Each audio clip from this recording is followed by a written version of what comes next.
Now we are ready.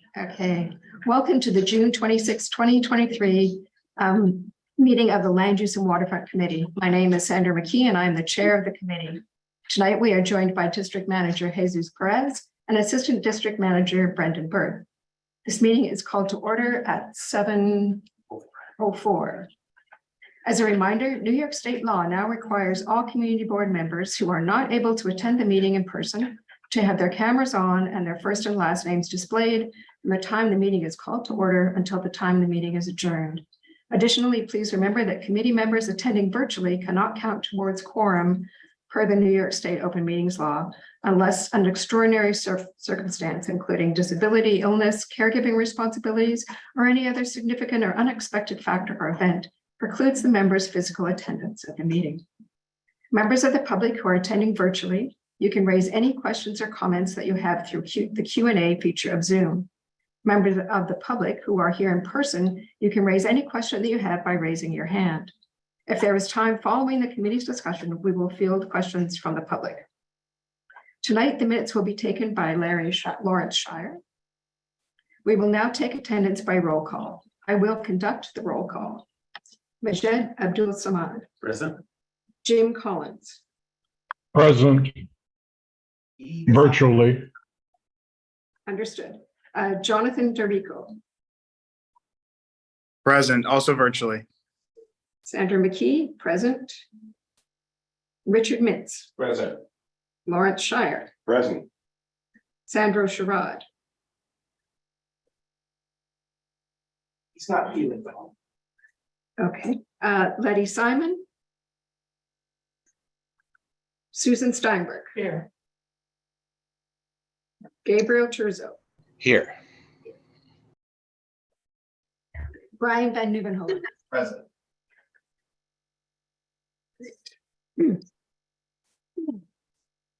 We do not have quorum. Point of information. Yes, Jim. Does the caregiving include babysitting a neurotic puppy of my son's? Don't worry, you won't be, you're excused for this meeting. Not a problem. Well, I just wanted to get to quorum if we had that potential If you're by not adding here, me. unfortunately, you have to be here to count for quorum. You have to be in the room. I thought even given the caregiving option. You have to be here. We'll amend the language. In new business, on old business, we can talk a little bit more about this kind of stuff. It may not be a problem, Jim. We're not sure we're voting on anything. Okay.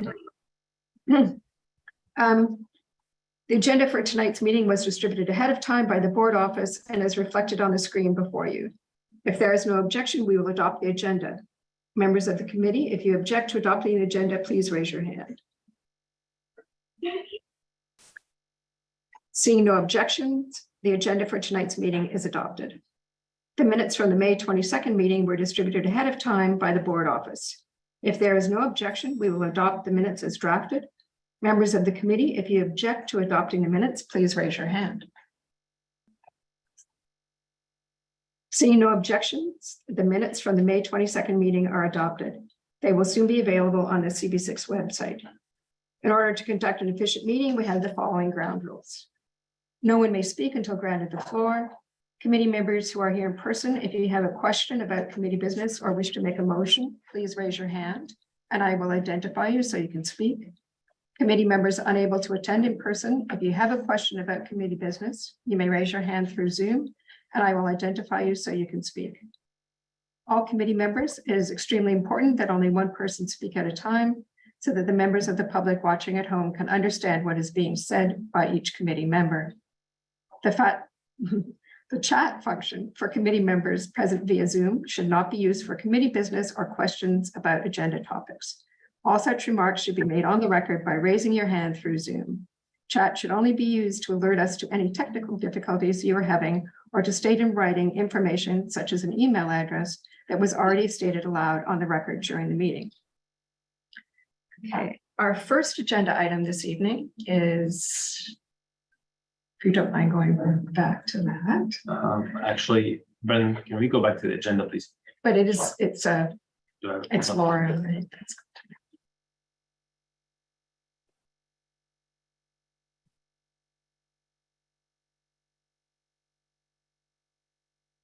And it's an update from our community planning fellow, Lauren and Makar. I'm afraid I'm going to butcher your name. So if you would mind introducing yourself. Thank you. That's okay. Yes, I'm Lauren Makar. Thank you all for having me here. I'm a Hunter graduate from Hunter's master program in urban policy, as well as a Fund for the City of New York Community Planning Fellow, for which I conducted this project for CB6. So Majid, do you have my presentation? Are you going to? Are you able to pull it up actually? Because you can share if you want. Okay, sure. Just give me 1 second.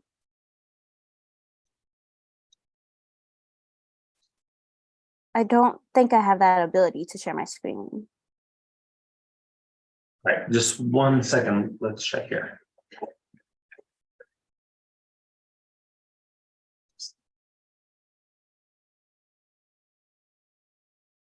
Oh, wait.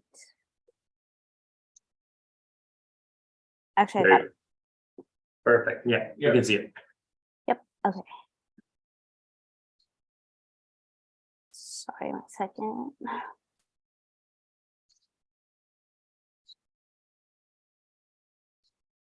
Okay. Can everyone see my screen? Yes. Okay, great.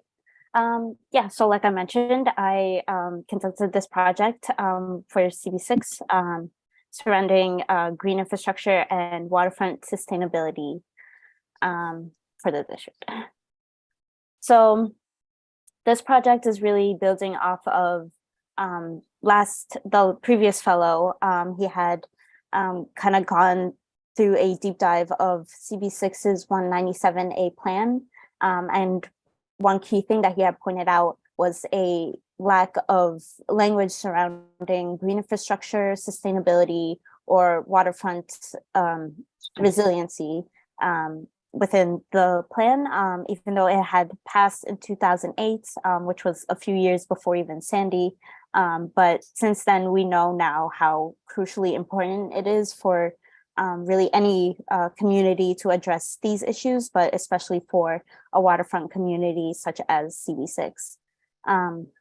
So my project really is surrounding researching and highlighting possible green infrastructure opportunities and waterfront adaptive strategies that CB6 might be able to refer to for future statements of district needs or coastal resiliency projects within the district. So there are really two parts of my project. One is an interactive map of the district's flood risks, as well as the already existing DEP built green infrastructure assets, as well as a handful of key vacant lots and parking lots throughout the district that might be possible opportunity sites for green infrastructure. And then the second part is the report, which includes recommendations or ideas for green infrastructure and coastal resiliency ideas that, again, that the community board might be able to refer to for future development projects. So before I get into it, just a quick word of scope and limitations. Sorry, a little under the weather. So scope and limitations. So like I mentioned, this project is really building off of the previous fellow's work, mostly focusing on sustainability and resiliency needs. And this is really to serve as a stepping stone for for future green infrastructure, sustainability, and resiliency considerations. So this isn't meant to be a sort of comprehensive, like all-inclusive look at possible green infrastructure opportunities for the district, but more as serving as a stepping stone for future considerations. So some limitations that I ran into were a lack of environmental engineering knowledge. Obviously, any consideration of any sites for green infrastructure or waterfront adaptive strategies will have to include more specialized knowledge in environmental engineering, which I just don't have. Most of my analysis comes from a policy, public policy analysis perspective. And then another thing was someone during a previous update of my project, someone had asked of if there is any data surrounding flood risk for the district, including adaptive strategies in place, such as the Eastside Coastal Resiliency Project. And I just wasn't able to find that data. So yeah, but as far as I could find, those projects are really meant to just keep out flooding. So there aren't really data surrounding that. Sorry, 1 second. Okay, so the first part is the interactive map, specifically to highlight the flood risks of the area. So as you know, all probably already know, as a waterfront community, CD6 is particularly prone to flooding, both from sea level rise and coastal flooding, as well as stormwater flooding. So on the left here is the screenshot of part of the map. The dark blue is the sandy inundation zone.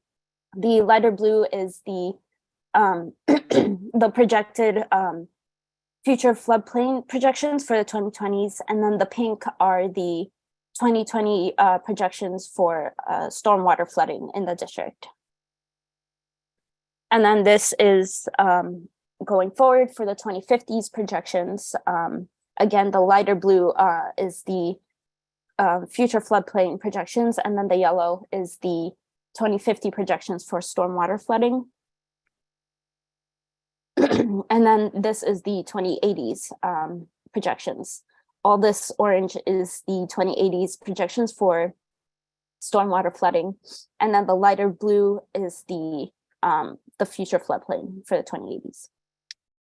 So when you see them all together, you can really see just how much of the district is prone to flooding, both from sea level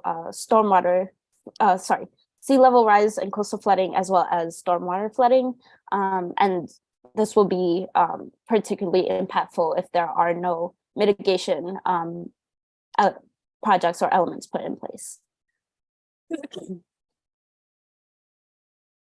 So another aspect of the map is DEP's, New York City's Department of Environmental Protection. They're green infrastructure built assets within the district.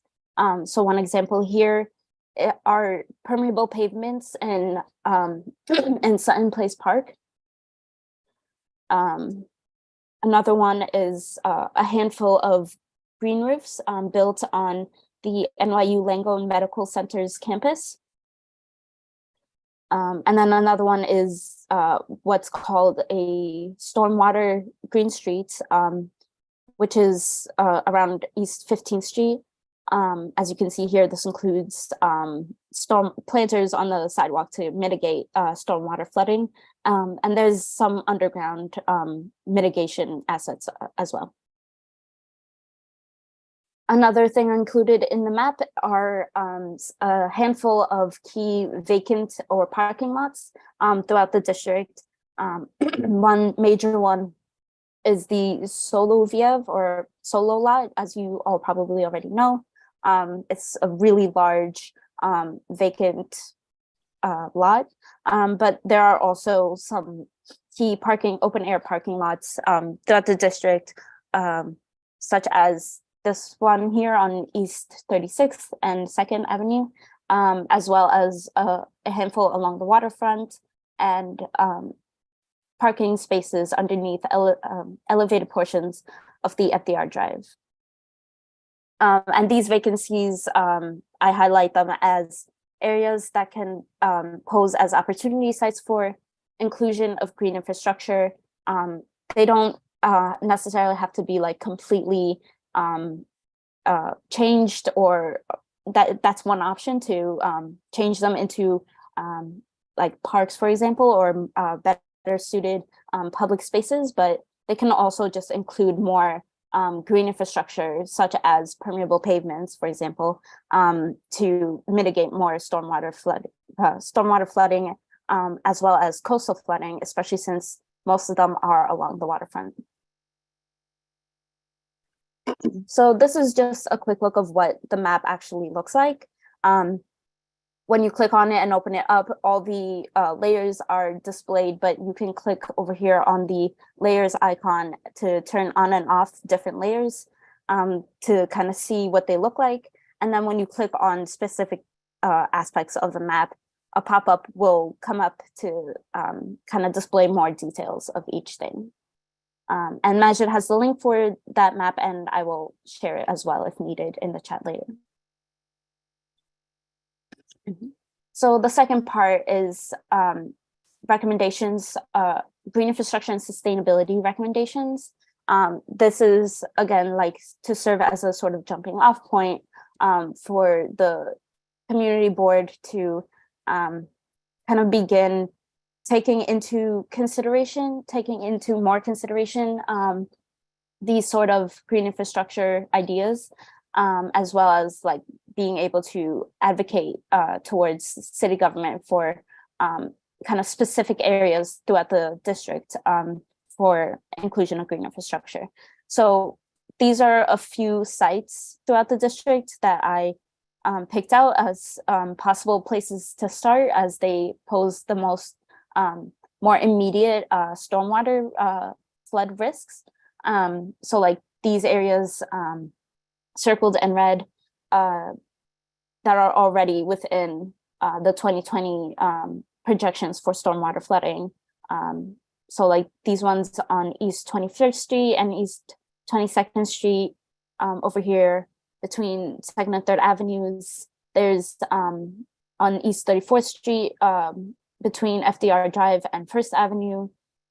These two over here on 3rd and 2nd Avenues from around 46th Street to 49th Street. And then this block over here between 54th and 55th Streets along the waterfront.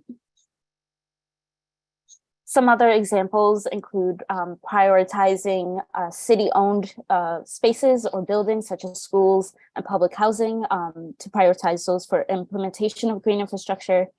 Another one is to encourage private property owners within the district to take advantage of the city's programs that would allocate some funding for the installation of green infrastructure on private properties.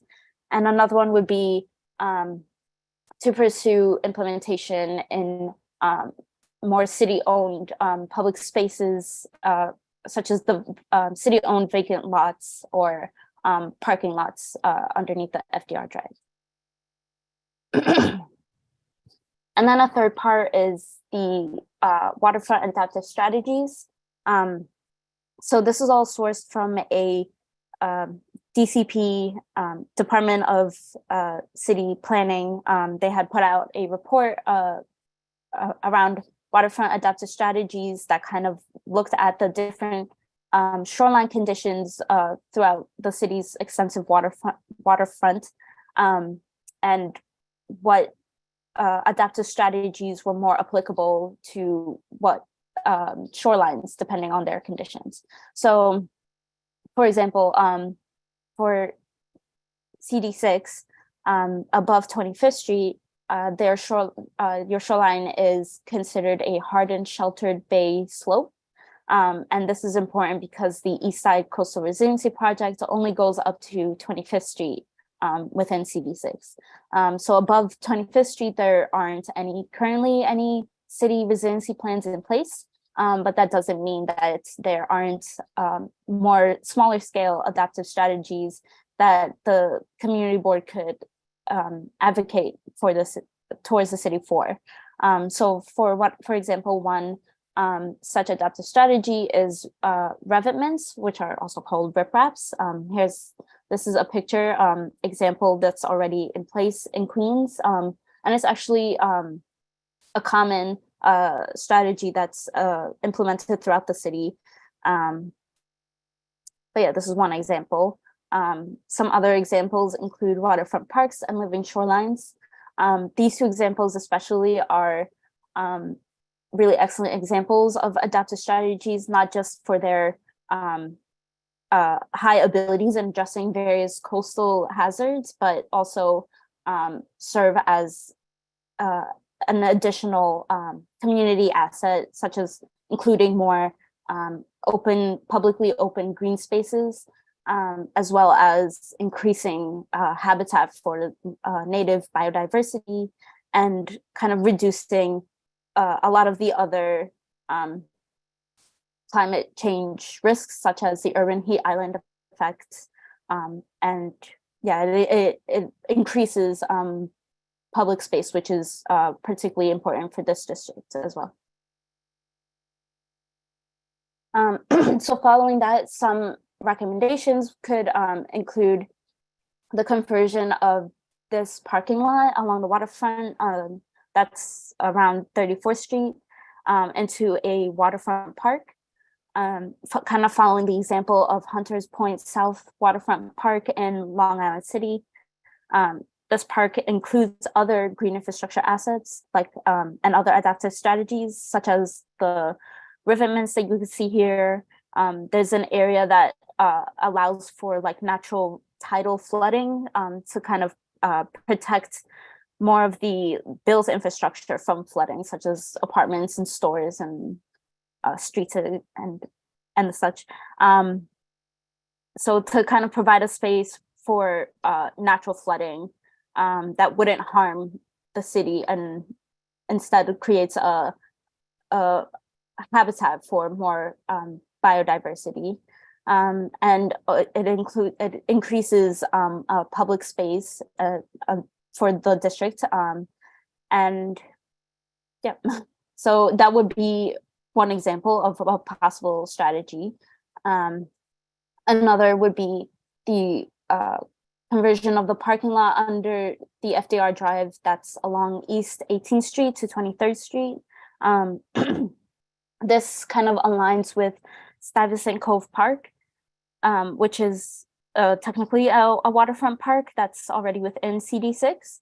And this would this could kind of extend the park and would include greater public spaces and, you know, adding to the benefits of this conversion of reducing the urban heat island effect, adding more habitat and creating a space that would, a park that would could naturally flood to kind of mitigate flooding from encroaching into more of the built infrastructure, such as the streets and the apartments beyond it.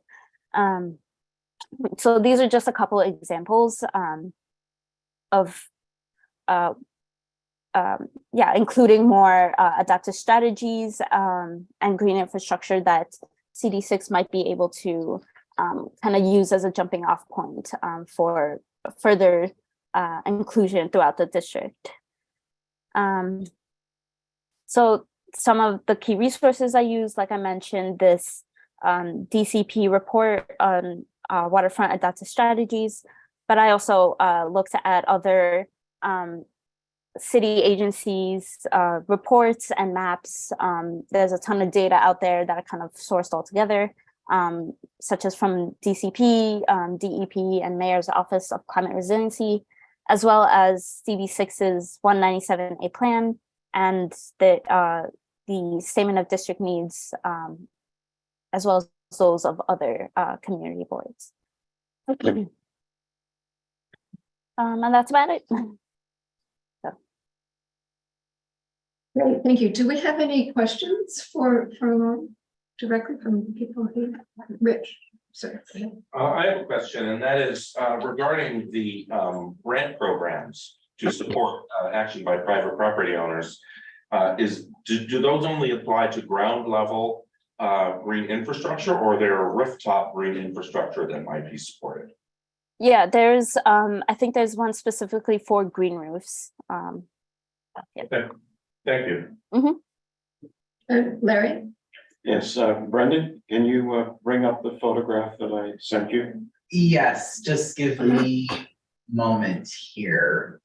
I'll get it. It'll just take me a moment. And do you mind, Jim had his hand raised. He can maybe ask his Go question in a minute. Jim?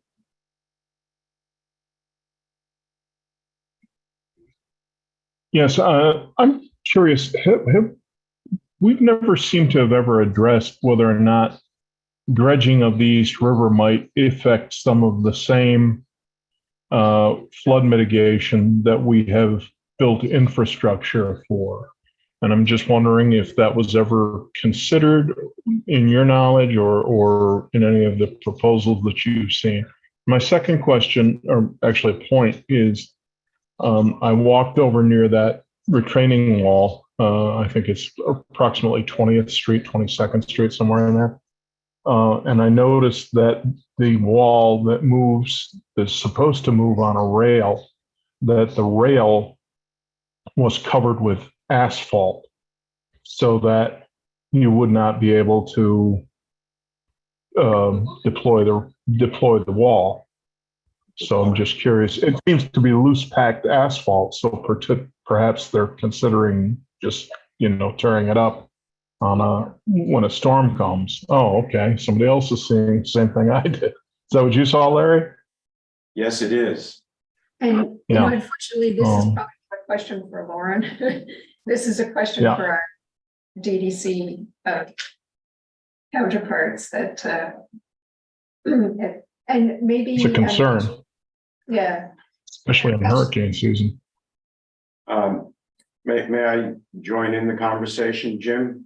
Just picking up on what you said. I took this photograph the day they opened and dedicated, or the day after they dedicated this, and you can see how this is supposed to work.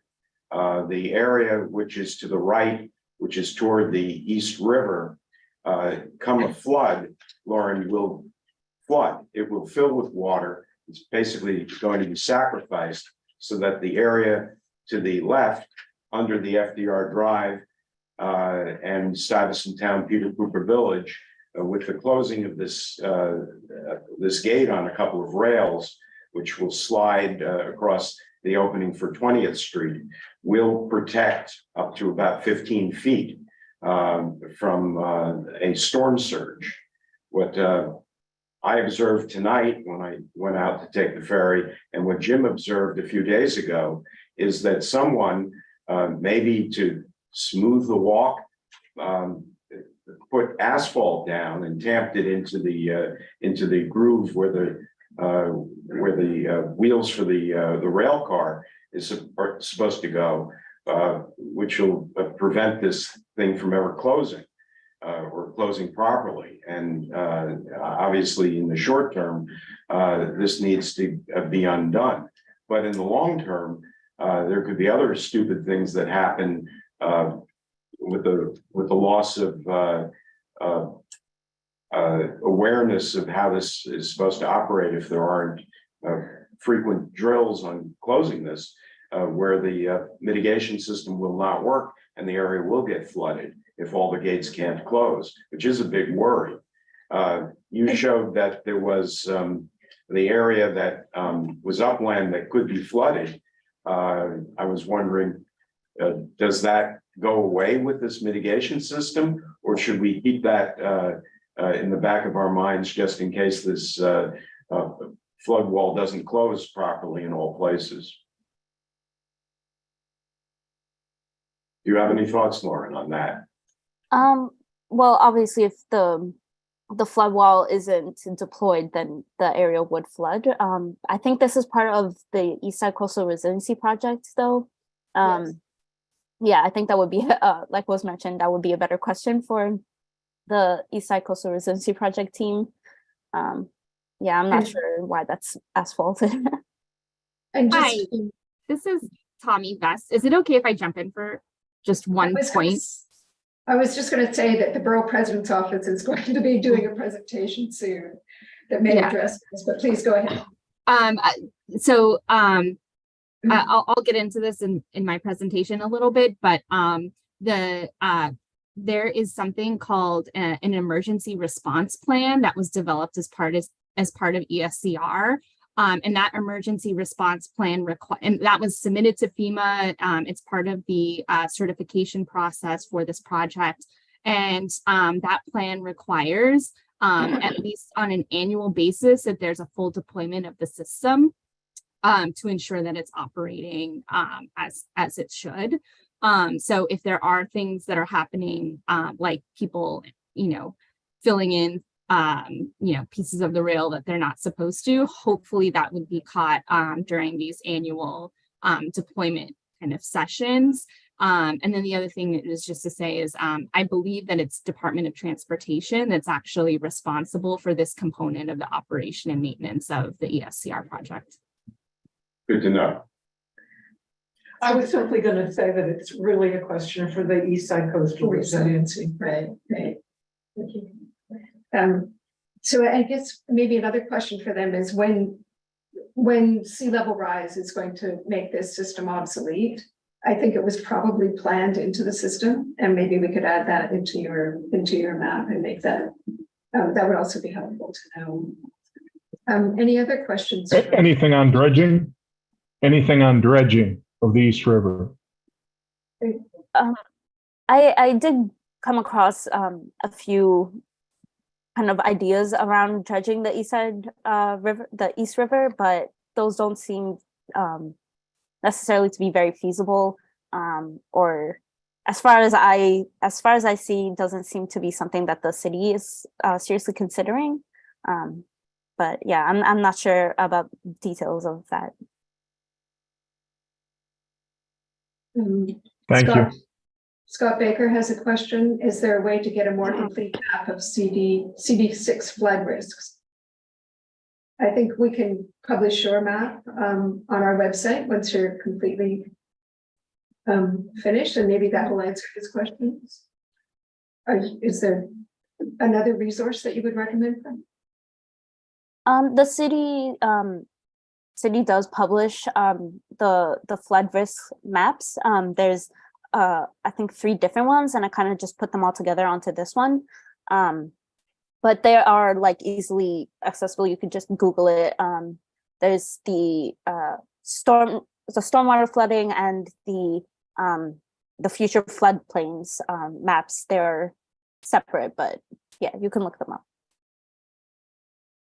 And Kevin has offered that the St. Barton Park Conservancy is looking into bioswales, and that's certainly something I think we'd be interested in working with him, and we can share your information.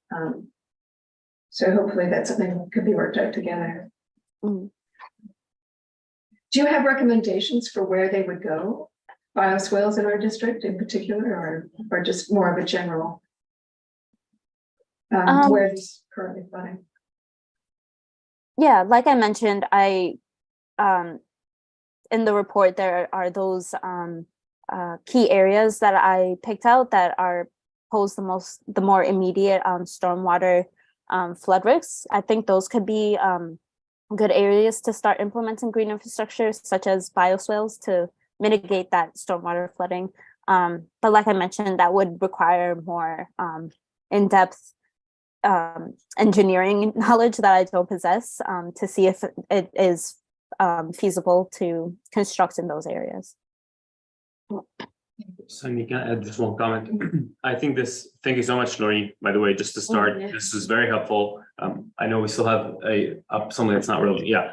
So thank you for this. I think just looking at it and the map you provided, which will circulate, if you can put the link in the chat again, it's helpful to keep those in mind for future developments that we look at, especially waterfront development, knowing that if it's untouched, it's untouched, but if they are going to replace wherever, like a green space that's now like the solo lot or other lots, it's worth thinking about the displacement of water is going to happen and how that is going to affect the entirety of the area and effectively alter the maps that Lorraine just showed, which are existing condition and don't account for developed future developments, which would again have us lose a lot of permeable surface in the district. Jim, do you have one last question? We'll let Lorraine go.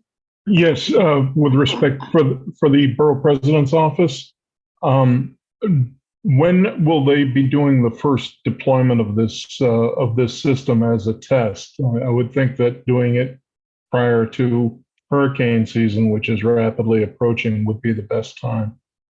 Jim, why don't we let them do their presentation and we can follow up with Okay. questions? And that may be, again, a question for the DDC, but, and thank you, Lorraine. We'll certainly, it will be in touch. It's great to have this. Thank you very much. Of Thank course, you, no Lorraine. problem. And Majid has the link to the map as well as the report, so. Great. Okay, and it's a great segue into our next presentation, which is Tommy Best is going to do a presentation from the Manhattan Borough President's Office on their waterfront authority proposal. Thank you for that introduction. Yes, I'm Tommy Best from the Manhattan Borough President's Office. I'm the general counsel.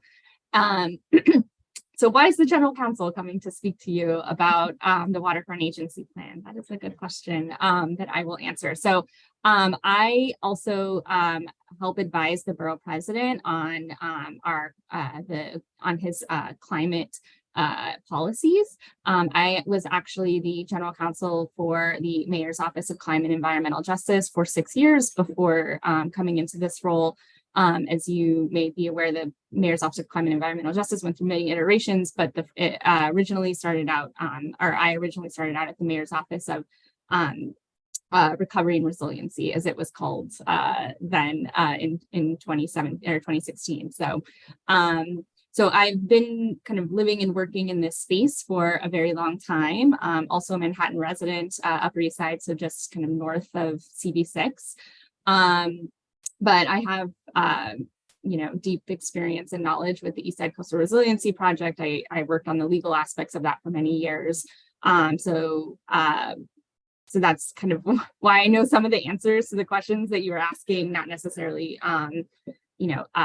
from this proposal, but just kind of from that experience. So the thing that I love about working for Mark Levine is that he is really thinking critically and, is interested in tackling these hard policy questions that impact our borough. So we're a city of coastline, right? 520 miles of coastline. And we're going to be deeply impacted by the impacts of climate change. I just realized I'm not sharing my screen, so if you give me 1 second. Can you guys see that now? Not yet. Oh, it's coming. Okay. So you see the presentation, the slide deck? Yes. Yeah. Okay, great. So climate change.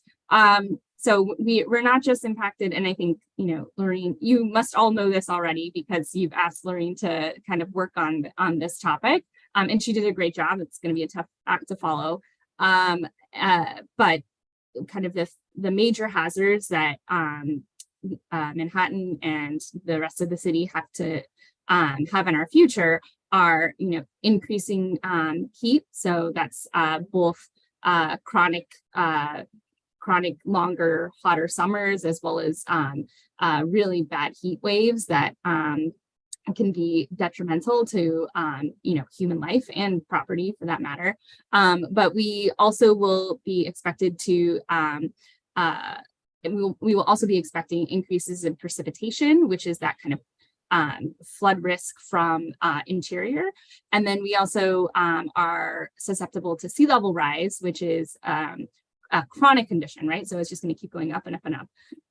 But also coastal storms. So coastal storms are kind of like Hurricane Sandy that come in and bring huge amounts of water with them. So these extreme events coupled with the chronic conditions are something that the city needs to take into account when it's doing its infrastructure planning and thinking about what to do with these problems.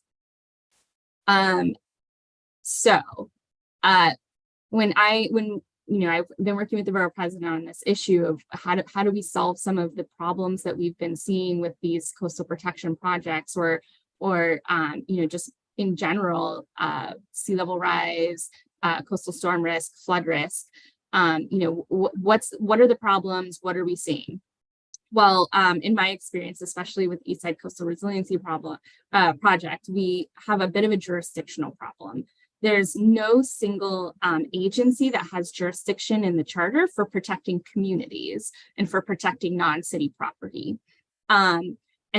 This can lead to, number one, a lack of planning. The coastal protection projects that are happening now, especially in Lower Manhattan, are really kind of coming out of the planning process that happened immediately after Sandy. So there was immediately after Sandy, a huge political driver to develop these coastal ideas for coastal protection projects, and also federal money on the table to get them off the ground. That Hurricane Sandy is now 10 years out, and we are that federal money is no longer there to be a driver to design and construct these new projects. And that means that the city agencies without a jurisdictional mandate are not necessarily interested in taking on a huge, potentially controversial infrastructure project, especially if there's not federal dollars there and they have to move money from their own operational budgets or for their own planning budgets, which are within their core mission, to something that is not. And it takes a lot of political will to make that happen. And the other thing is that even for the existing coastal protection projects, such as ESCR, there, I don't know if you saw this on the public facing side, but I can tell you from behind the scenes, there were a lot of jurisdictional disputes between the different agencies. Some of that project is built on parkland. So a big significant chunk of it is built in East River Park, but not all of it, right? And it impacts the FDR, it impacts Con Ed facilities, right? So you have a lot of different actors and a lot of different agencies there, and no one wanted to pick up the bill for closing those floodgates, let me tell you. And it took a lot of arm twisting to get DOT to agree to it. And one of their complaints is that they don't even have lines in their agency that within the very bureaucratic civil service system that have that job duty within their title. So they literally need to create a new job, like a new line of jobs, just to implement and operate these new coastal assets. But here, this image you can see is just the kind of alphabet soup of different agencies that are involved. And it's not just city agencies as well. Once you actually leave the hard edge and get into the water, then you're in Army Corps territory, DEC territory. All of these coastal protection projects have to be certified by FEMA. Sometimes you have MTA infrastructure in the area that needs to be coordinated with, or Port Authority infrastructure. So it ends up becoming very complicated. Oh, and also emergency management plays a role. So those floodgates that we were talking about in that emergency response plan, that's actually an NYC emergency management function to decide when those floodgates and flood protection systems need to be deployed. So there's a lot of agencies in the mix here. And this proposal isn't meant to just address coastal protection projects, because the problem isn't just coastal protection. It's actually happening. We see this kind of inability to maintain coastal infrastructure across the city, but in particular around areas of Manhattan. This photo here is from the East River Esplanade that was taken by one of my coworkers just 2 years ago. But you'll see you may have experienced along the Esplanade, you get these sinkholes forming all the time because Parks isn't really kind of equipped to maintain this very specific type of infrastructure, and they don't have the funding, and they're not they don't have the funding to really dedicate to maintenance of this complicated asset. What is the borough president's plan to address this? First and foremost, we've argued that there needs to be a new waterfront agency. This agency should be granted jurisdiction over the city's existing waterfront assets, including coastal protection infrastructure like the ESCR project. We would argue that this new agency should be responsible for maintaining marine structures and partner with operational agencies that will be responsible for the topside asset. So that what does that mean? So, you know, I just showed you that picture of the East River Esplanade that's caving in. If we had a new agency, that new agency would be responsible for all the infrastructure that's kind of below the Esplanade, because it's touching the water, its piers, its bulkheads, it's all of that very niche type of infrastructure. And then parks would still be responsible for maintaining the lamp posts, the benches, the programming, the grass or the greenery that are on that Esplanade. And then we also suggest moving waterfront permitting to DOB. So currently regulatory authority over these assets lives at Small Business Services, as some of you may know, and they essentially outsource a lot of that to DOB currently. And they will put, and in my experience, I was at DOB before I even started at the mayor's office. And in my experience, they simply pick up the phone and they call DOB and they say, DOB, do you think we should approve this permit or not? And it's kind of that simple. So we suggest the DOB develop a waterfront code similar to they have the fire code and the building code. They develop a waterfront code that's specific to these type of assets, and they actually be given authority over that. And this will ensure safety and consistency. And then hopefully that new code would also embed resiliency into all new waterfront construction. So why now? Why is this, a big deal? Why is this something that we're pushing for at this moment in time? Well, this is something that's been on the city's mind actually for a long time. Again, I was in this contemplating these issues and feeling the impacts of the jurisdictional issues 5-6 years ago. And the city publicly acknowledged that this is a problem in 2021 in its comprehensive waterfront plan. The city noted that there's a need to recognize improved coordination, management, and monitoring of current and future waterfront infrastructure. So even across the city, there's pretty much agreement here that this existing patchwork of agencies isn't really working. The other reason this is kind of an issue of the moment is that there have been billions of dollars in new coastal protection infrastructure that's being designed and constructed.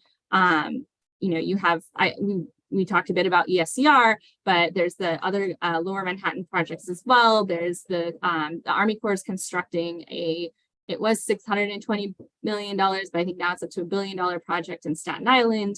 There's a project going on in Red Hook. So all of these projects are in different stages of planning and design and construction, but they're all kind of going up now. So we need a plan in place to decide, number one, where the future project's going to go, who's going to actually be interested in planning and designing those, and applying for the federal money where they can, who is actually going to construct them, and then thirdly, who's going to maintain them, right? Like, as you guys have already noted, maintenance is a really big issue when it comes to these projects. A single fail point can have disastrous results. So we need to know which agency is going to be on the hook, dedicating the resources to regular maintenance and then deployment in these emergency conditions when, when that storm is about to bear down on us. How do we know that this thing is going to operate the way it's supposed to? So the other thing that I want to add here is that in the mayor's newly issued sustainability report, Plan NYC, that just came out about 2 months ago now, They did indicate, the city indicated that they're going to be kind of taking this idea and putting it, instead of creating a new agency, kind of moving most of those pieces over to DEP, which, you know, we can definitely see some synergies there. And, you know, we probably are about 80% supportive, I would say. You know, I think the idea of having, again, one agency that's on the hook, one agency that the public can turn to answer some of these really important questions is critical.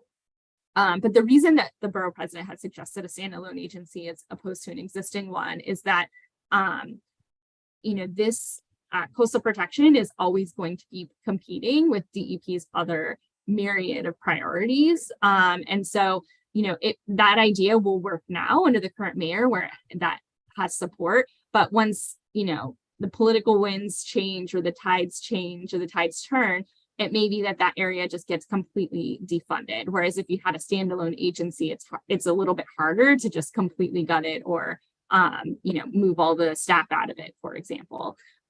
So that's why we think the standalone agency is a better approach, but we do are generally supportive of this idea of having accountability at one location. So that's it. Thank you so much for listening. I'm happy to take some questions. And I did actually want to mention something from Lorraine's presentation, which was the comment about there's no plan north of 25th Street. And I think I generally agree with that, but I would say that the Army Corps HAT study would actually protect, if implemented, would, I think, protect this area from at least coastal storm surge, not necessarily sea level rise. But I think, yeah, I think that's the city's relying on the harbor and tributary study to address some of the storm flooding risk in this area. That's it. Any questions? Thank you. Well, I'd just like to say that we definitely have experienced this, you know, so many different agencies to talk to about one specific, you know, part of our waterfront. And for instance, we had Parks came to talk to us about Glick Park, where has sinkholes and they said that it's not funded to do the work to repair it, and that we really should be advocating to get it fixed versus having some overall plan to fix it. So I personally think we should be very supportive and should do whatever we can to really push this plan and make sure that it gets passed. And I think I personally, and you know, we should see what others on the committee think, but a separate agency seems like such a good idea for all the reasons that you've mentioned. But that's not a question, sorry. Can I ask a question? Please. So on the jurisdiction point, it makes sense what you mentioned about consolidating, you know, who's doing the work, but how much of that is city versus state or federal? Like, even if the mayor decides, oh yeah, let's create a new agency, FEMA have their own jurisdiction. So I'm just curious of how you reconcile those different levels of government. No, for sure. This is just only going to consolidate the city agencies. It's a very good point and a good flag. But I will say that on the federal level, like when we're interacting with our federal agency partners in different projects and plans, there will be one point of contact for the city that's negotiating that and really has that, bears that, that interest and that expertise. Because what we see now is, I'll take the example of the Army Corps project in Staten Island. I, as a in the mayor's office, were negotiating the agreement that we had to enter into with DEC, the Department of Environmental Conservation, the City Environmental Department of Conservation, and the Army Corps of Engineers on behalf of the entire city, which that project, similar to ESCR, has DOT in the mix. It has DEP there for drainage. It's on Parks property, right? So, but we were having to, you know, consult with all of those agencies, and then. But as a mayor's office, we weren't the ones that were actually going to be maintaining this infrastructure that once it gets built, right? So, you know, the mayor's office had its own political perspective in some ways, which was political expediency, as opposed to thinking about the long-term, you know, a viability of what ends up getting built. not that that's necessarily a bad thing. It's just, it makes it much more complicated for our federal or state partners to really understand. They're like, okay, you're the mayor's office, but you're not actually maintaining this. At the mayor's office too, right? It's a relatively small group of people. The waterfront team is like five or six people, right? And there was only one or two of them who were actually working on this project, myself included. And that's not a whole lot of manpower when you're when you're thinking about this huge project that's going to have impacts across, this borough of Staten Island for, decades to come.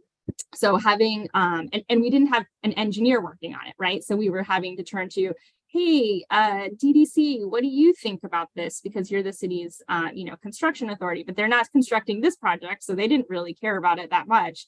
So it was just a lot of herding cats in that respect. And we believe that this proposal would at least create one point of contact on those type of projects for our federal or state agencies to deal with and interact with. And then also that agency can really develop the expertise necessary to advise on these types of projects. Because again, it's really kind of patchwork now. Like Parks knows and can speak really eloquently about the topside assets of the park infrastructure. But when it comes to like the engineering analysis, when the Army Corps tells us, oh, you actually need this type of dune as opposed to that type of dune, there's no one in the city that's really got that expertise to understand like what is the implication of those two different design proposals and weigh in on what's best for the city and for that type of asset and project. Thank you. So we'll let you go first this time. Okay. Tommy, assuming that we end up having consensus in this committee and maybe on the full board, how could we support this? How could we support the Manhattan Borough President and this idea of the waterfront agency? Well, assuming there's consensus, we would love a resolution in support of the proposal. I'm happy to share the deck with you. I think that a resolution could go a long way in urging some of our legislative partners in this to in the council level to kind of move forward with legislation. That's kind of where we're at now, is working with council on introducing legislation to this, because it would require a charter amendment. It's not the type of charter amendment that would need to go to a referendum, because it's just kind of reorganizing existing authority that the mayor already has. But it would require legislation in the jurisdiction. Thank you. And I just want to note, we do have quorum currently. Thank you, Gabe. So that if we did decide we wanted to support this and write a resolution statement, we could. Larry and then Jim. Tommy, I'm impressed by the thought that's gone into this, but I think a lot of additional deep thought is required. There used to be a Department of Marine and Aviation that had this competence, and it was replaced by small business services. What is deficient there? Yeah, I think that one was actually called Ports and Trade, the previous iteration. And I think that was because our waterfront was inherently different. And what was happening then was that the waterfront just isn't being used in the way it was now. So they thought it would, when breaking it up, that it could easily be dispersed among existing agencies. But I think what the borough president has landed on is just that disbursement and that breaking up of jurisdictional responsibilities isn't working in the current landscape, where we need to effectively and affirmatively build new infrastructure along our coastline. I think everyone thought it was going to be a fairly stagnant role of the existing infrastructure, and it wasn't kind of, I think, a long-term or solution.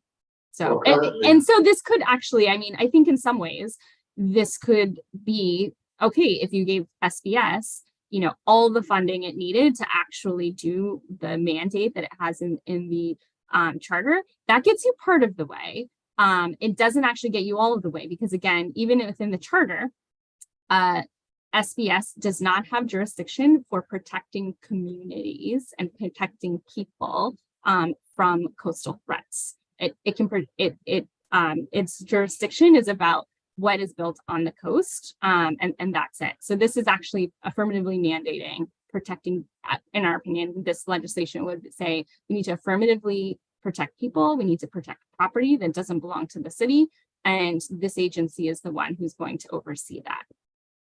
Well, marine and aviation, which is the sign that's on the 23rd Street parking garage, was responsible for overseeing the operation and maintenance of all of the piers which existed along the waterfront.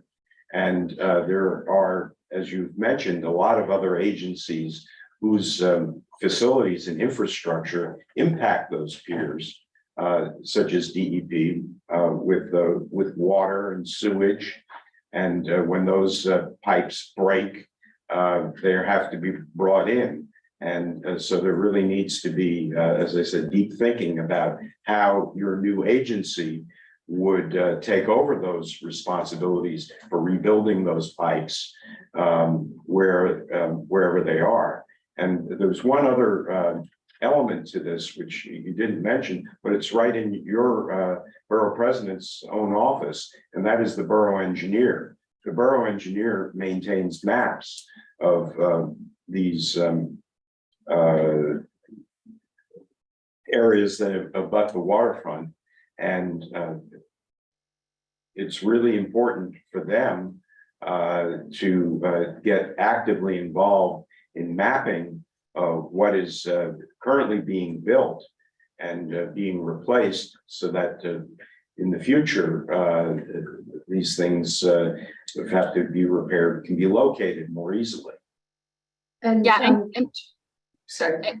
I also would just say that for new construction, at least in terms of waterfront or flooding issues, if something is new construction, brand new building going up, it has to comply with Appendix G, which is a provision or a section of the building code that is kind of flood resistant.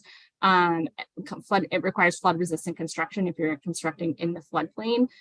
So there are, for new construction, really high standards for those new buildings.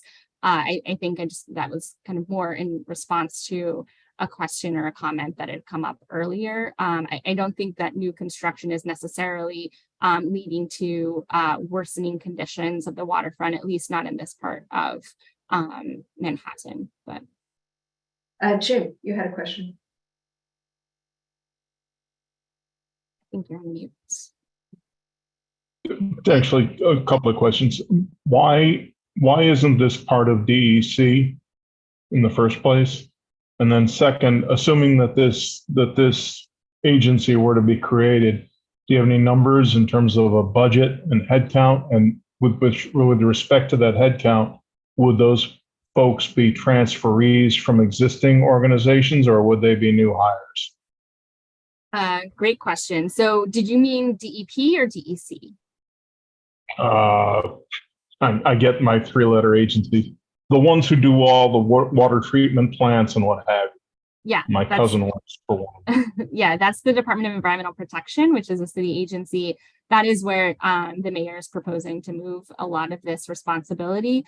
And it does kind of make sense in some worlds where the DEP does actually think a lot about water, how it flows, where it flows, why it's going in one direction versus another. They're responsible for the interior drainage throughout the city. So, you see the drain, the sewer system and all of that. That's DEP, full stop. But that water expertise, at least kind of as it's laid out in the charter, does not include things like open water. So wharfs, piers, docks, I'm not sure why, but that has never fallen within their jurisdiction. And one agency I didn't mention actually is DCAS. DCAS actually has responsibility for city buildings that are on the waterfront within this kind of line of coastal protection.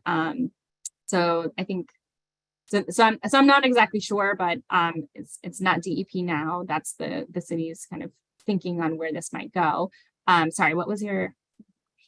The budget and the head count. Oh, good. and Yeah. whether or not they be new employees or transfers from other positions. That's a really great question. Our proposal, or our thinking with that is that a lot of this would be moved over from other agencies. So we don't anticipate a very large increase to the budget, but we haven't done exact analysis on what that would be. But we do think that the city would largely rely on existing lines. Larry? Thank you. In addition, there's Doc NYC, which is created by New York City Economic Development Corporation.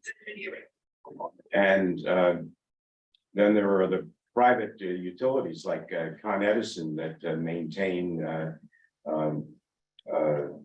electrical lines underground along the waterfront, and their facilities were an important impediment to the coastal resiliency project. So maintaining their facilities, also Empire City Subway with the other cables that run underground, private companies, there has to be some treatment for jurisdiction over that interaction as well.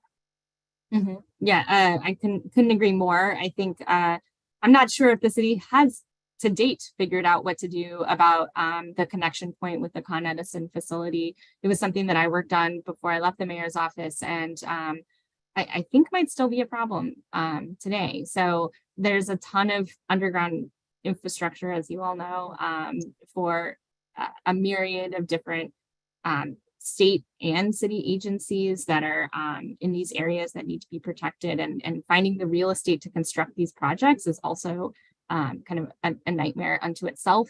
One of the issues that the city encountered with the East Side Coastal Resiliency Project is they actually do have the real estate to construct a big chunk of the project, which is on the East River Park. But as soon as you touch parkland, the community and the neighbors, I think rightly so, get very upset about what you're doing to what the city is doing to that parkland, and ensuring that they actually will continue to have access to open space in the future, and that the projects that are constructed don't actually make the waterfront conditions worse, and that they don't impact their ability to access this open space. So I think that's also why, like, politically, these projects can be really hard, and why agencies aren't going to take that on very willingly unless they have the jurisdictional mandate and or the political backing to do it. So again, that's why we think it's better if the agency, like, that's their sole mission,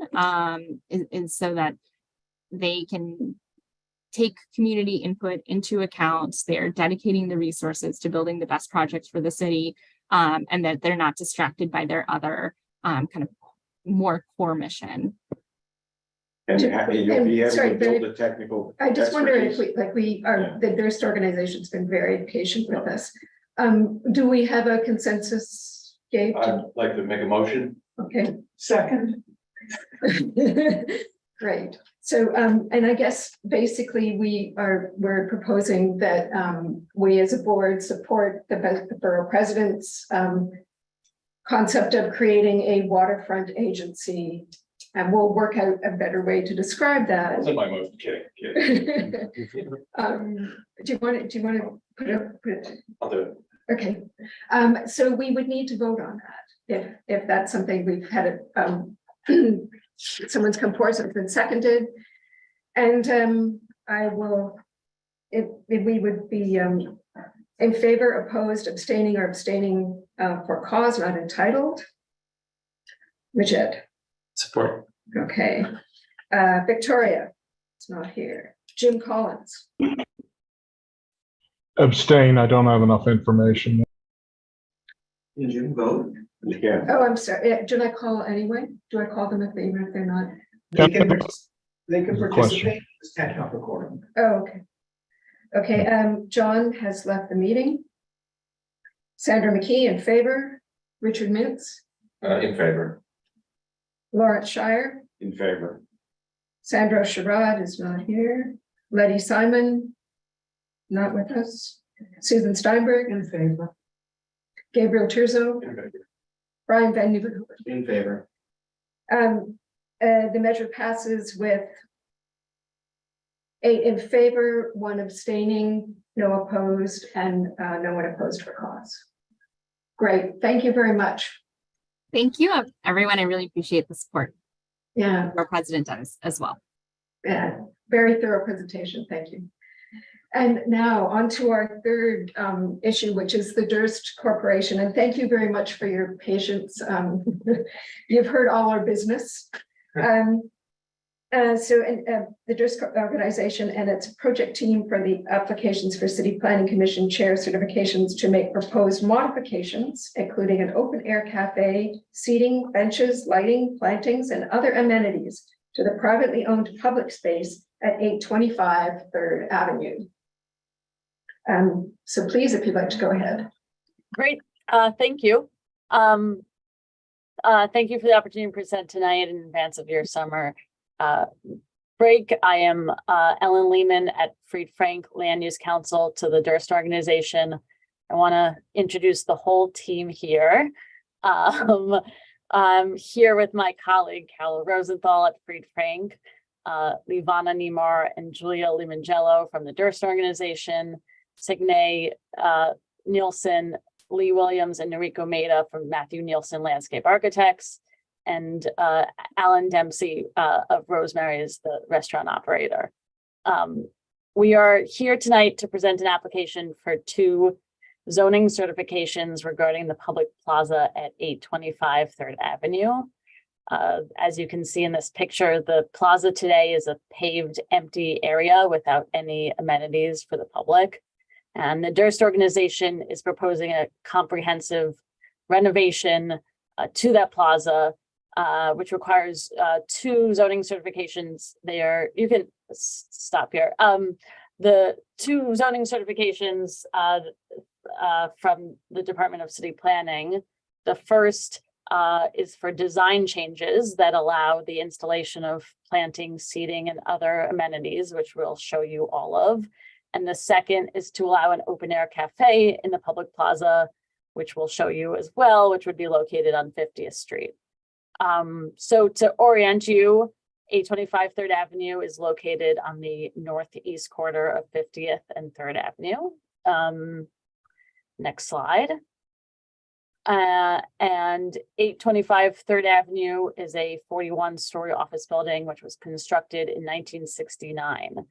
It was constructed with a 3,969 square foot public plaza that is shown here in pink. It effectively wraps the whole perimeter of the building, and it's extremely narrow. It's 14 feet on 3rd Avenue and just less than 16 feet on 50th Street. At the time the building was constructed in 1969, the zoning resolution, unlike today, did not require public plazas to have any amenities, and the public plaza was not constructed with any. Next slide. And that remains the condition today. This is just a plan of the existing conditions. It functions essentially like an extension of the sidewalk without any ability to stop and sit. Here's a photo. Next slide. Here's a photo of the public plaza today on 50th Street. This is facing east. Again, you can see it looks and feels today just like a part of the sidewalk. Next slide. And this is from the other end of the plaza, so the eastern end of the plaza facing west. Next slide. And here's a view of the plaza looking on the 3rd Avenue frontage, looking north. Again, just a kind of a wide sidewalk. Thanks. So I'm gonna turn it over to Signe to talk about the design. Good evening, everyone. Thanks for listening. I'm going to present the design of the Pops Plaza space, exclusive of the outdoor cafe, but I will, of course, reference it. So the design inspiration came from two things. One is the juxtaposition of New York City's grid north and true north. And the second is the presence of the elevated IRT that used to run along Third Avenue. One creates dappled shade, one offers an interesting angle of juxtaposition. Next, please. So here you see it, at least in plan view, where we are proposing a series of 4 seating opportunities along 50th Street and 3 along 3rd Avenue. These are a combination of planters with vegetation, which I'll show you in just a second, as well as seating opportunities of both fixed seating, accessible seating, and movable seating, oriented such that you can look in really any direction that you might choose. And then you see the placement of the proposed outdoor cafe seating shown in white. Okay. I should also add, and we'll look at these in more detail, that there will be lighting, there'll be drinking fountains and trash receptacles, etc., accompanying these major amenities. So just comparing an existing view with a proposed view, left and right, you can see that, you know, this blank sidewalk is now actually an asset to the public with robust lighting that meets the Department of City Planning standards for POPs plazas of 2-foot candles, and places to sit with backs, for wheelchair accessibility, etc. Next, please. And then looking now on 50th Street, view west, you get a sense of the character. It really helps augment the street trees that are there and create both a more attractive sidewalk space, as well as obviously an amenity to the public in this really just widened sidewalk previously. Next. So now looking at the Sidewalk Cafe, it is a restaurant that's proposed to take up the corner. However, the outdoor seating will only be on 50th Street. Next. This is an example of one of these combination planter seating. We cannot provide trees in ground because of subsurface interference of occupied space. So we have essentially a planter that is of sufficient height to allow for a small tree and also for seating. And as you see here, there are armrests both for seniors as well as for deterrence of people lying down. We have a linear underlighting, which helps, which will have a filter on it that brings to recall the character of the shadows of the elevated IRT. Okay. The planting palette, most people, their eyes glaze over when we get to this point, so I'll go through this quickly, but essentially we have 3 different conditions of shade, semi-shade, and sun. And so our plant palette bridges those 3 conditions. Next. We have a ground plane palette that is largely textural as opposed to floral. Next. And again, based on whether we're talking sunshade or full shade, a textural palette. Next. And then when we get to these shrubs and small trees, we begin to introduce seasonal color and flowers. Next. In terms of the materiality and the specificity of the materials that are being proposed, we have the built-in benches that are affixed to the planters. They are made from a sustainable modified wood, and you'll notice how they are laid out so that they preclude skateboarding. The planters themselves are made out of a powder coated steel, movable tables and chairs. Next. The lighting, we are, as I said, we are complying completely with Department of City Planning's requirements for 2-foot candles, which I can tell you is a rather intense level of light as compared to the city sidewalk, which is about 1/2 foot candle. So there'll be no concern about this being inadequately lit. Next. We also have a bottle filling station, and we have litter receptacles. We have bike racks, and the paving will be made of this sort of somewhat sparkly quality and high performance concrete paving. All the details are written here for you.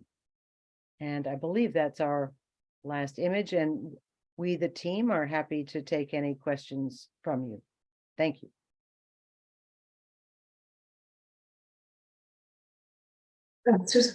I was just wondering, it's very attractive, I must say, the ideas you presented. I was just wondering, assuming you got a go ahead, how long would it take? What would construction be like? Sure, Julia, you want to take that? Sure, Ellen, thanks. So there's going to be sort of 2 phases to this construction. One is a replacement of the pavement in pine, which we at this point have all approvals for that are necessary. So our hope is actually to start some of that pavement replacement work this summer to be able to turn over that space for our restaurant tenant. And then there'll be a second phase in the spring, assuming we have all of our approvals for the planters and seating and lighting to be installed. Thank you. Yeah, thank you for the presentation. I'm curious whether you're removing the signage that's currently there. It's not showing on your plan that you showed on slide 9. And I'm curious if that was just left out by mistake or on purpose. Do you mean the signage at the corner? Like Yes. the standing sign? Yes, that's going to be removed. It will be removed. Okay. Yes.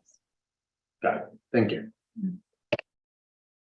I know one of the questions that I had asked as sort of a follow-up to the presentation that you gave us earlier was, which of the current POPs requirements will you be able to meet with this renovation of the plaza or of this area? Yeah, thanks for that question. So,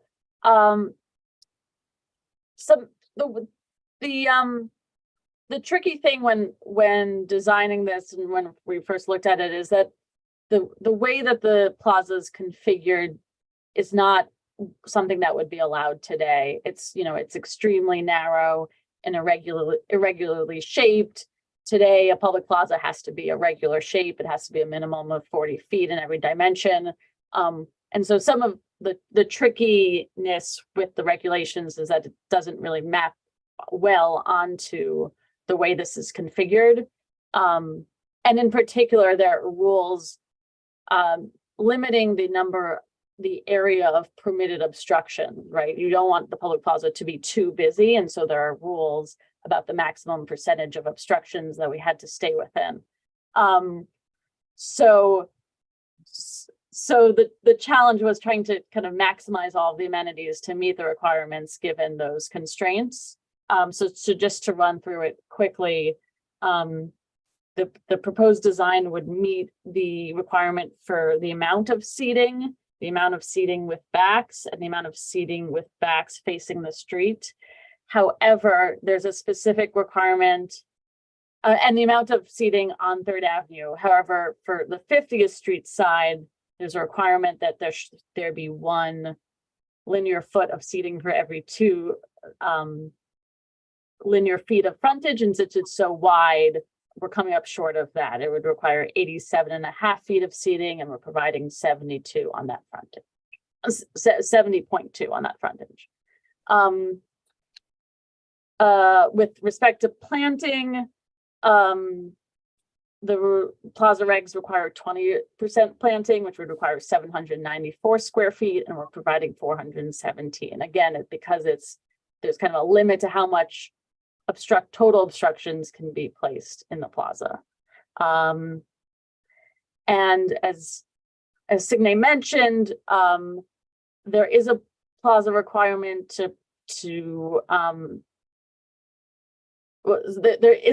there's a plaza requirement to plant trees flush to grade that we can't comply with because the existing conditions, there's a subsurface space. So we're not meeting that requirement. Otherwise, we're meeting the requirement for the number of trees. It requires 4 trees. We're providing 4 trees. We're providing the required lighting. We're providing the required number of trash cans, the required number of bike racks, and the required number of drinking fountains. Well, thank you. And I also was asking, and I'm, apologies, but this is our first cafe that's part of the new program. And so it's no longer has to meet the sidewalk cafe design and regulation guides. I gather that this is now it's approved by DOT versus POPs. Is that correct? No, so there is the new program for sidewalk cafes. This is actually not a sidewalk cafe because the cafe is proposed inside the plaza. So it's the plaza is on the private property. It's a POP space. It's not on DOT sidewalk. Okay. So zoning still governs cafes in public plazas. Okay. So would that be, then there's a restriction for the amount of area or the amount of seating? Is there also a restriction for timing of when the cafe is open?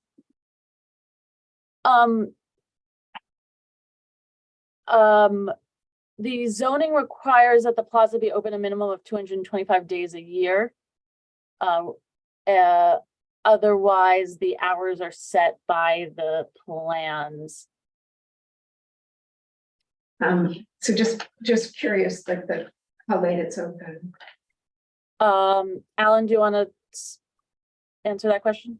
Yeah, yeah. Our typical opening hours are we close at 10 p.m. Most nights, depending on business levels. Friday and Saturday at 11 at the very latest.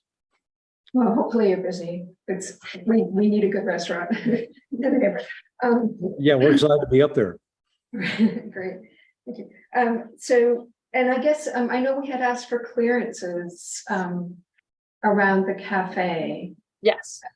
Can we go back to the plan view? Yeah. So, apologies, it's not dimension on here, but the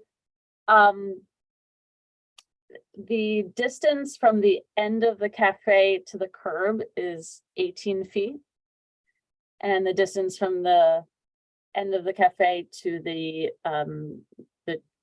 tree pit grate is 13. Actually, can you clarify the distance between the edge of the cafe to the edge of the property line? Yes. The reason the question is the service going to happen from the sidewalk or from the property lot itself? From the property itself, the main entrance to the restaurant is that corner there. Yeah. The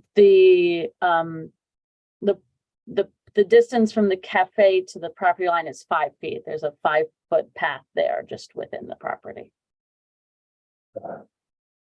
And is this one of those cases? I think we have other restaurants within POPs where technically you're allowed to sit there if you do not order a meal, since it's a public space. That wouldn't be the case here. The cafe seating shown in pink would be used by the restaurant and only put out when the restaurant is open. Merrick? Okay, I thank you for a very thoughtful design, but I want to ask some more questions because you're asking for a specific permit relating to the restaurant. Is this Rosemary's the same business that exists in Peter Cooper Village or a different entity? Same business. Okay. What would happen with this space if you decide that you don't want to operate as a sidewalk cafe? Or is it mandated by the permit? Yeah, go ahead. In other words, you would have an empty space where the cafe used to be. If the space went dark, for example, and it would leave a large gap in what otherwise is a very comprehensive design. Well, I think Right, understood. So yes, so the way that the city planning approvals work is that the cafe would be approved for that location and no other amenities would be allowed in it. If the seating is removed, we would have, the Durst organization would have to go back to city planning to apply to install other improvements in that area. And one of the other attendees had some questions, Anne Seligman. Yeah, just give us a moment to. Or if you want to put them in the chat, we can ask them. We're promoting Anne to a panelist, so that way she can mute and unmute and show her camera as needed.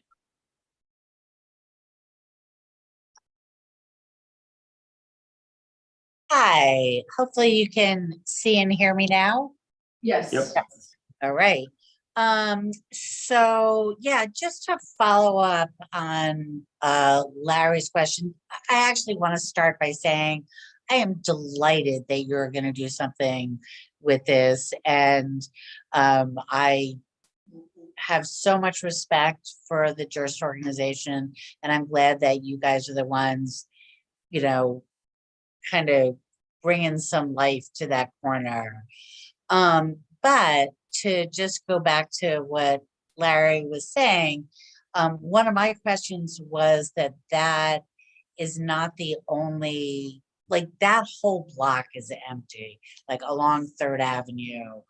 And so I'm a little bit surprised that you are doing this without having all the spaces occupied, and I'm wondering what perspective, I would think prospective tenants would like it, but maybe not. Like that's a question. So my second question was about, I see on the map that you've got existing street trees on the schematic. Are those gonna still exist? And if they do, how much space is there between the cafe, kind of like on the sidewalk? Is there enough room there? My third question is about the plantings, which always look lovely. How much consideration are you giving to both kind of native and bird / pollinator friendly plants? And fourth, and I believe last, sorry, this is how I am, is the lighting, is it downward facing only to reduce light pollution? And I think that's it. Thank you. So out here, Ellen, don't worry. Yeah, okay, I'll take the first two and I'll turn it over to you. The retail spaces on 3rd Avenue are not yet rented, although the restaurant will take up that corner space. I think it's like you said, I think it's an overall improvement. And you know, part of the design, as you can see, is that there are paths left open towards all of the retail entrances along that frontage, which was another constraint we were working around. To kind of provide maximum flexibility for that. With respect to the clearance along the cafe, from the edge of the cafe to the tree pit is 13 feet. And then all the way to the curb is 18 feet. Yeah. So to your question, I think it's just worth clarifying why there are no street trees proposed on Third Avenue. As you might have seen from the existing photograph, there are a number of constraints there, including a bus stop, fairly. No, I wasn't, that okay. that was not a concern. I know what that's like, so. Okay. That's yeah. unfortunate, but true. Yeah. To your question on the native and pollinator species, honestly, we had proposed a more robust native and pollinator species list, but the Durst organization, I think, was concerned about bees and the public interaction with such pollinators were unlikely to attract butterflies in this dense of an urban area, but we are more likely to attract bees. And I think there was a concern about that. So the answer is yes, there are some, but it is not a driver of the design.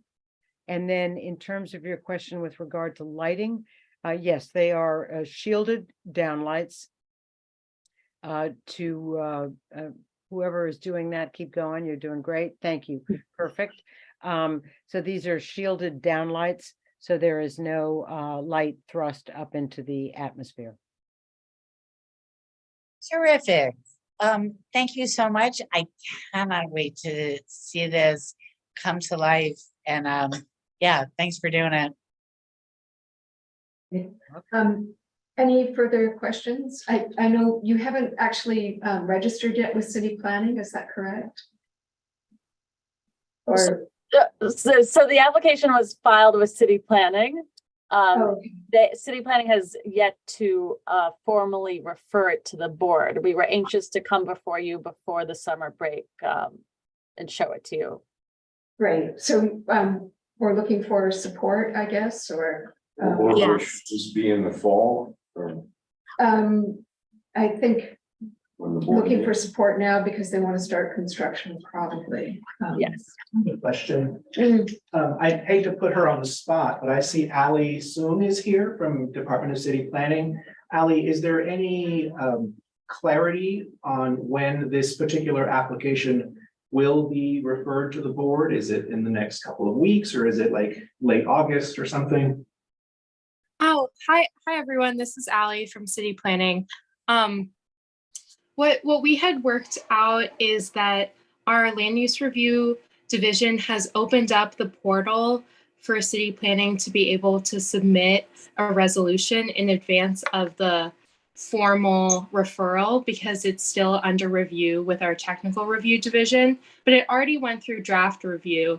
So it just needs to now go through its final land use application review. But that portal is open. So if you wanted to submit a resolution with whatever your decision is, that portal is open now in advance of you going on break.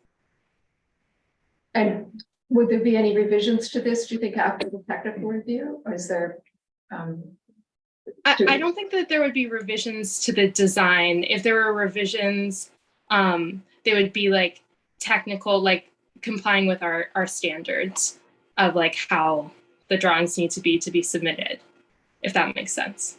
But it already went through one review. If my understanding is that once it's referred to us, we have 45 days if we choose to respond. That 45 days, though, won't begin until it's properly referred to us. Am I correct in that? You're correct. There will still be that period of time, but we were just trying to make it work with your summer break and give this sort of flexibility, because I know that you might be on break for a good portion of that 45 days. And if you weren't to submit a resolution because you were on break, then you wouldn't have had a chance to submit a resolution and it would go forward regardless. So that's sort of where the process is. So it's likely that this thing will be referred to us in July then. It's a little bit difficult to say based on just like the timing of our technical review division's workload, but it will be reviewed likely sometime within this summer, yeah. And actually, if we do pass a resolution this evening, it won't go to full board until September. So if this thing were to be referred to us in, say, late August, that would be perfect for our timing, because then if it's passed tonight and is written over the summer, and then this is referred to as properly, say, in mid to late August, there would be time for this resolution to properly be considered at a full board and be binding once it actually, if you have quorum, Yeah, we were, this is Carol Rosenthal from Fried Frank. We were hoping that you would be able to, at least the committee, would be able to reach a resolution this evening. Of course, you can make it subject to an understanding that there's no further changes, in the design or anything, which we really don't expect. And that way, when, as soon as, and I don't know what the schedules are, but as soon as the full board or as soon as anyone else meets, then they would have it before them. And city planning would certainly, if the community board had a resolution and was willing to submit it, they would waive the 45 days, wouldn't have to wait the full 45 days. So it's obviously, in your hands, but we were trying to expedite so we could construct sooner rather than later. Brian. I'd like to make a motion to endorse this. It's Second. Okay, Jim, you had your hand up, but I'm not sure sorry, you're muted. That's what I was going to move as well. Excellent, thank you. Though we get an expression of the sense of the committee, even though we don't have quorum. We have quorum. We have quorum. Yeah, we do. Okay, I thought we did not. All right, fine. No, Gabe came and what's up the quorum. So we would like to, we're making a motion to approve the presentation or approve. Is it a motion of no objection? No objection. To the, No objection. there are two elements to it. What are they? So there are two applications. There's one is for the outdoor cafe and one is for the reworking of the pops. Okay, and so the intent of my motion was no objection to the cafe application and no objection to the POPS modification. Okay. And that On was information, we don't need to run this by business affairs and street activities since everything's behind their property line, right? It's a city planning approval, not through any other agency. Right, but I'm talking about the sidewalk cafe approvals that normally go through It's not a sidewalk. street activities. It's not a sidewalk cafe.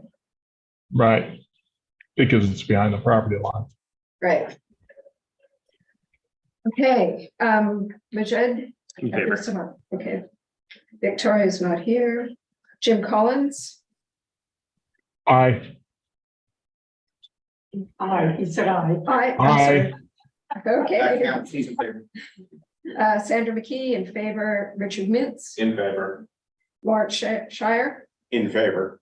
Sandra Surratt is not here, Letty Simon not here, Susan Steinberg, In favor. Gabriel Turzo, In favor. Brian Van Nieuwenhoven. In favor. Okay, the motion passes. 8 in favor, no opposed, no abstains, and no abstains for cause. Great, thank you for sitting through our full meeting.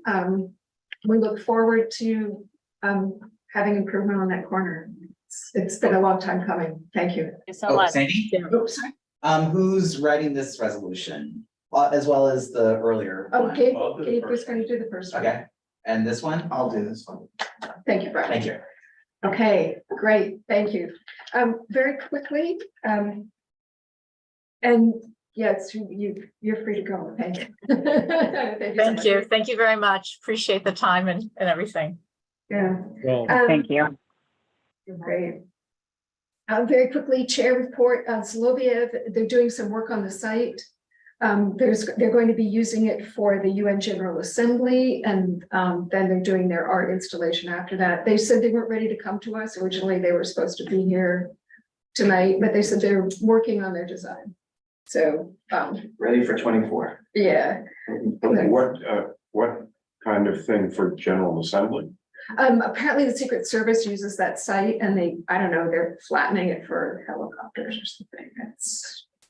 Or staging vehicles, I'm not sure. I don't think helicopters. Yeah, who knows? Senior Secret Service. And then the Carleton Regency, they're having a meeting in August. They were the people that came before us about the arcade. So I guess that's the next opportunity to have some input into what they're doing.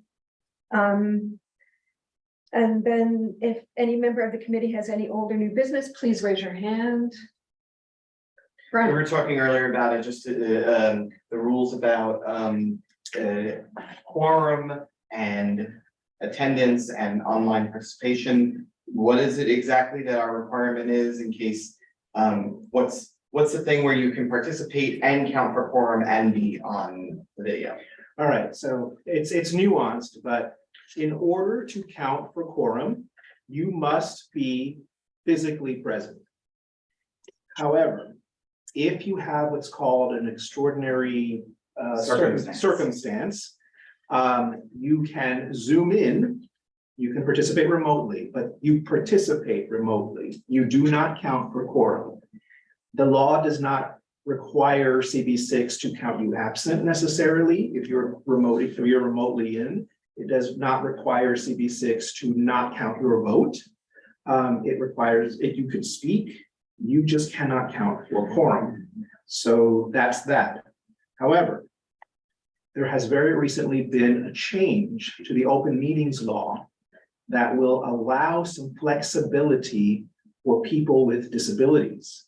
If you have a disability, you would be able to zoom in and count for quorum.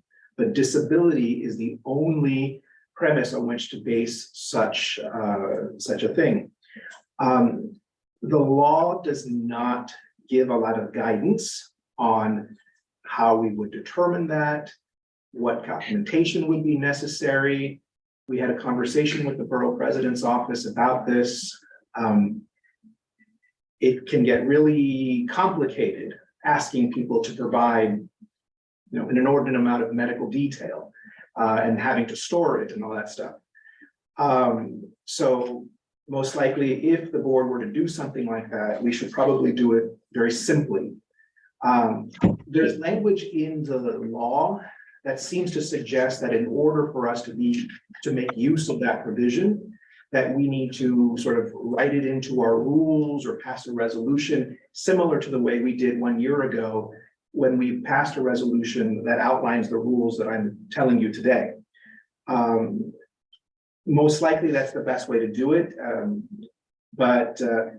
Yeah, so essentially for right now, if you want to count for quorum, you need to be physically present. Otherwise, you can participate, but you won't help us reach quorum. May I make a suggestion that among the things that we might specifically itemize as being acceptable as for our purposes of disability would be if someone has a communicable disease like a respiratory illness, and rather than forcing them to come in and wear a mask, they could participate remotely. So the law indicates that the executive law of the state of New York, their definition of disability, that's what should govern. But you follow what I'm saying? I imagine, I'm not a lawyer, but I imagine a lawyer might say that there's room for interpretation there, perhaps. Typically what is expected, though, is that this disability will prevent you or severely impair you from attending a meeting in person. Well, it ought to. That's what I'm saying. So. I believe that wearing glasses is a disability in the New York state law. If, So- well, the way it was explained to me, for example. If you, for example, the way one can think about it is, if you break your leg, that's a disability, or if you have mobility issues that are very severe, and those prevent you from attending a meeting in person or make it very difficult to do that, then one can say, okay, you're disabled for the purposes of counting for quorum on Zoom. If you break your arm, but you can still walk, it's a lot harder to make a claim. Now, a lot of this stuff is untested. It just happened, this change. This change was not in effect or even thought of when the board passed its resolution a year ago. So we've not tested it before. But right now, as far as our written rules say, you have to be present if you want to count for quorum. But you don't necessarily have to be present if you want to participate. But if everyone's on Zoom, then we have no quorum anyway. Sorry, Susan, I'm not sure. My sense of logic is having issues because I thought the purpose of a quorum was to be able to vote. So if somebody cannot be counted as a quorum because they're not here, how can they vote? That's a good point. Now, the law doesn't speak to that, but if CB6 wanted to address that inconsistency, CB6 could do that in its rules or in its bylaws or something like that. That said, no one really should be voting anyway if there's no quorum, because technically that meeting is invalid. Now, when you're meeting like CB6 does once a month, and sometimes you invite agencies and applicants and you need resos to pass and things like that, the whole adjourning the meeting if there's no quorum isn't always practical. And so that's why you guys sometimes do, well, you'll ratify it later. But yeah, that's an inconsistency, but one that CB6 will have to rectify because the law doesn't necessarily offer guidance. It's just very clear that if you want to count for quorum, you need to be present. Or if you want to be at home on Zoom, you need to list your location as a public location where people can attend and view. If you want to open up your living room that way, then you'll count, but that's the law. Now, CB6 has passed a resolution also a year ago advocating for the state to modernize the open meetings law to allow community boards to meet remotely, regardless of whether there's an emergency order or any other reason, and to let them determine what's the best way to meet. We're finding that meeting in person with, a lot of us are out of practice, but we did it for decades and it's harder to find spaces now, but we could go back to that. Zoom was very convenient, very cost effective, and very easy. Doing both, the hybrid gets very complicated very fast. And the law does not necessarily require us to be hybrid. However, once members start going hybrid, then it requires us to do it for the public as well. However, after 3 years of meeting on Zoom, as one should expect to be able to do in the 21st century, in the largest, most richest city in this country, it's hard to say, okay, we're going to yank this back. I mean, if it's just not going to work, then it won't work. But this is our first try. I think it's gone fairly well. Other boards have not been so fortunate, but yeah, we're in untested ground right now. So we're going to just look and learn and see. Larry? I think that for the purposes of a committee meeting such as this, with the equipment that you have, it went very well tonight. Yeah, full board obviously cannot happen here. We've got the summer to really figure things out for that. Yeah. But yeah, Speaking of which, go ahead. I'm sorry. I've had my hand up for a while. That's why I'm Oh, asking. sorry, Jim, I'm not watching the screen. Sorry. No, that's right. Executive committees meeting through the summer, correct? Don't they meet?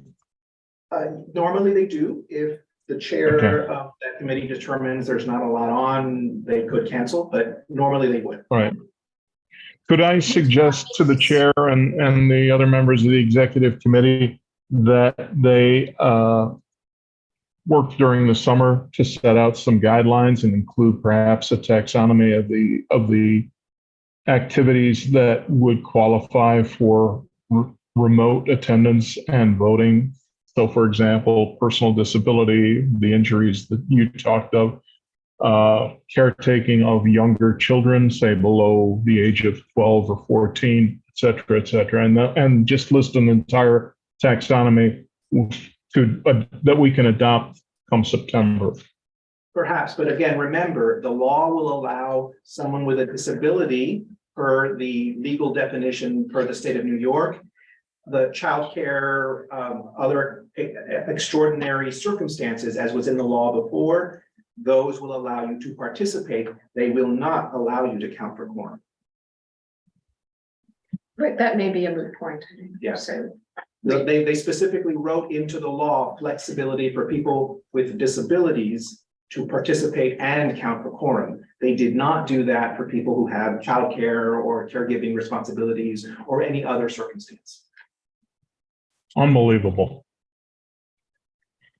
And for those watching at home, I would say this is not a very sexy issue. It's very, in the weeds, but talk to your elected officials. Let them know that in 2023, almost a quarter of the way into the 21st century, our state laws should be modernized to allow for community boards to meet in person, or because they're not going to fund community boards with the appropriate facilities to ensure well-run hybrid meetings at a large scale, then they either do that or they allow community boards to take advantage of a simple, technologically advanced, modern, cost-effective option. So while we're talking to our elected officials about casinos and waterfronts and homelessness and congestion pricing and all that stuff, ask them, what are you doing to make sure that community boards are able to meet remotely?